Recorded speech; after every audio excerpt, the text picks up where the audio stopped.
Nakikita niyo na po mga kapuso ang billboards ni Marian Rivera. Talaga namang ibang-ibang image dito ni Marian nagaganap bilang Marimar. Yan ang chika ni Aubrey Carambel.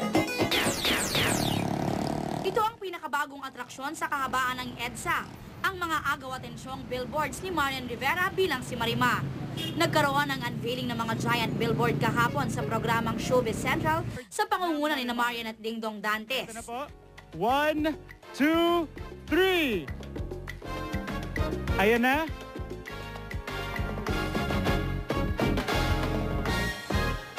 Kitang-kita ang kaseksihan ni Marian.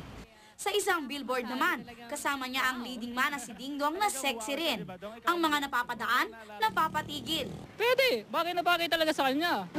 Bagay si Marian na maging isang Marimar. Kasi ano naman siya maganda naman siya, tsaka magaling siya gumanap. Proud si Marian. Pinaghandaan daw niya ang pictorial na kinuna ng sikat na photographer na si June De Leon. Katulad po nung audition, bago ako pumasok, ang sabi ko sa sarili ko, hindi ako si Marian, ako si Marimar.